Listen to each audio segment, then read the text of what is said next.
देखिए, टीसीएस को हमने देखा है। टीसीएस ने बाकायदा एक लेटर इशू करके इन तमाम बातों को कंडम किया था कि यहाँ ना कोई धर्म परिवर्तन का मामला है, ना यहाँ कोई लव जिहाद का मामला है। उनका आपसी मामला था। उस आपसी मामले में वो 2 साल रिलेशनशिप में रही। सवाल सबसे बड़ा ये है कि लड़की जब तक रिलेशनशिप में रहती है, जब तक बिल्कुल खामोश रहती है, क्योंकि उसको खर्चा पानी सब मिलता है। जिस दिन मामला खर्चे पानी से ख़त्म हुआ, उस दिन वो रेप केस लगा देती है।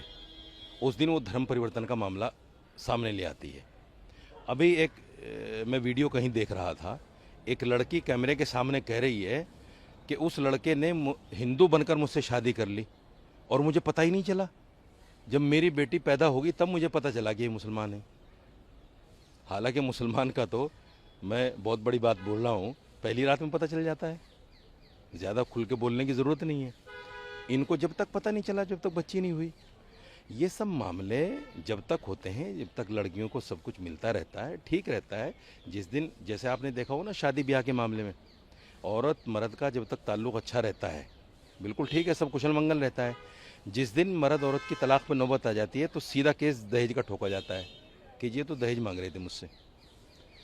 औरत ने अपनी हिफाजत के लिए दहेज, रेप, धर्म परिवर्तन, इन चीज़ों को हथियार बना लिया है। और सबसे बड़ी बात ये भी कि हमारे जुडिशरी में और हमारी जो एजेंसीज़ हैं, उनमें इन बातों को माना भी जाता है। कोई सवाल नहीं करता कि 2 साल से कहाँ थी आप, 3 साल से कहाँ थी आप, रिलेशनशिप में जब थी, जब क्यों नहीं बोला आपने। ये कोई सवाल नहीं करता। बस लड़के के ऊपर केस लगना है तो लगना है। अब लड़का लाख सफाई दे, कुछ नहीं हो सकता। ये मामला विप्रो का हो, टीसीएस का हो, ये बिल्कुल सब में बराबर है। इस्लाम और मुसलमान को बदनाम करने के लिए एक नापाक साजिश है जो लोग कर रहे हैं। आप बंगाल में देखिए, 60-65 लाख लोगों के नाम निकाल दिए गए।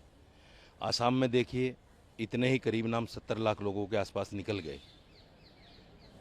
टाइम पे, जिस वक्त इलेक्शन होता है, उस वक्त इन लोगों को निकाल देना, ये ऐसा है जैसे आपने देखा हो हाउस में जब किसी मुद्दे पर बहस होती है, वोटिंग होती है, तो कुछ लोग बाहर चले जाते हैं, तो उनका वोट, हाँ, तो उनका जो है कोई वोट लगता नहीं है, वोट से वंचित कर दिया जाता है उनको।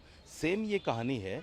वो घुसपैठिए नहीं है, वो देश विरोधी गतिविधियों में लिप्त नहीं है, लेकिन ऐसे टाइम पर अलग कर दिया जाता है वोट देने की ताकत से, जब उनके वोट की ज़रूरत होती है किसी भी दूसरी पार्टी को। तो ये खेल तो है, चल रहा है, लेकिन टाइमिंग का मसला ऐसा। क्या अन्याय है जब होता है तो मुसलमान।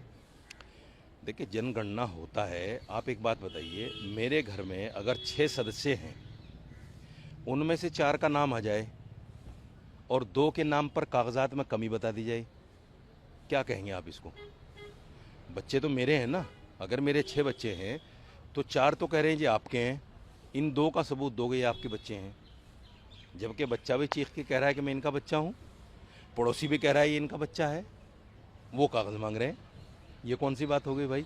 आपने देखा होगा असम में फॉर्मर राष्ट्रपति हमारे, उनके ख़ानदान के कुछ लोगों को बाहर कर दिया था।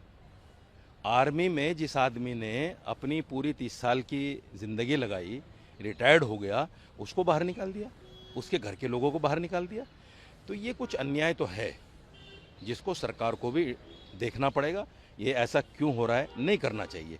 सिर्फ अपनी वोट की ताकत को लेकर किसी आदमी को बेघर कर देना, मैं समझता हूँ ये ठीक नहीं।